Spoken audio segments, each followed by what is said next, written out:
কলকাতা হাইকোর্টের নির্দেশে 2016 সালের প্যানেলে নিযুক্ত প্রায় 26,000 শিক্ষক এবং শিক্ষাকর্মীর চাকরি বাতিলের রায় বহাল রেখেছিল সুপ্রিম কোর্ট। সম্প্রতি সেই রায় পুনর্বিবেচনা করার জন্য শীর্ষ আদালতে রিভিউ পিটিশন দাখিল করেছে পশ্চিমবঙ্গ স্কুল সার্ভিস কমিশন এবং রাজ্য সরকার। এই পদক্ষেপে নতুন করে আইনি প্রক্রিয়ার সম্ভাবনা তৈরি হয়েছে, যা হাজার হাজার চাকরি প্রার্থীর ভবিষ্যৎ নির্ধারণ করবে। তো এসএসসির তরফ থেকে রিভিউ পিটিশনে মূলত যে 8টি গুরুত্বপূর্ণ যুক্তির কথা উল্লেখ আছে, আজকে এই ছোট্ট ভিডিওটির মাধ্যমে সেই বিষয়গুলো সম্পর্কে শুনে নেব।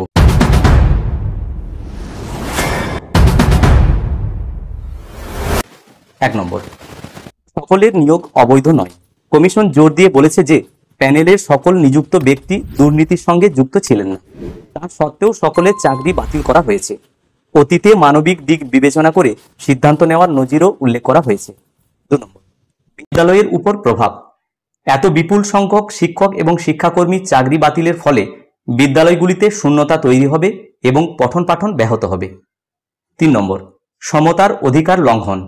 কমিশন দাবি করেছে যে যোগ্য এবং অযোগ্য প্রার্থীদের একই দৃষ্টিতে দেখা সংবিধানের 14 নম্বর ধারা অনুসারে সমতার অধিকার লঙ্ঘন করে। 4 নম্বর, অনির্দিষ্ট ভবিষ্যৎ। 3 এপ্রিলের রায়ে যোগ্য প্রার্থীদের চাকরির ধারাবাহিকতা বা ভবিষ্যৎ সুরক্ষিত করা হয়নি, যা তাদের প্রায় 10 বছরের চাকরির অভিজ্ঞতা এবং পেনশনের অধিকারকে অনিশ্চিত করে তুলেছে। 5 নম্বর, মানবিক আবেদন। যারা সৎভাবে চাকরি পেয়েছেন তাদের কথা মানবিক দৃষ্টিভঙ্গি দিয়ে বিবেচনা করার আর্জি জানানো হয়েছে।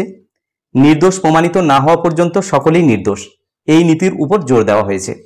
6 নম্বর, যোগ্য অযোগ্য পৃথকীকরণে ব্যর্থতা। কমিশনের অভিযোগ, আদালত যোগ্য এবং অযোগ্য প্রার্থীদের সঠিকভাবে পৃথক করতে ব্যর্থ হয়েছে। 7 নম্বর, তথ্যের নির্ভরযোগ্যতা নিয়ে প্রশ্ন। সিবিআই দ্বারা সরবরাহ করা তথ্যের নির্ভরযোগ্যতা নিয়েও প্রশ্ন তুলেছে কমিশন।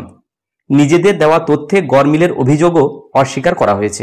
8 নম্বর, রায় পুনর্বিবেচনার আবেদন। কমিশন 3 এপ্রিলের রায় বাতিল করে প্যানেল বাতিলের পরিবর্তে বিকল্প কোনো নির্দেশ দেওয়ার জন্য আবেদন করেছে।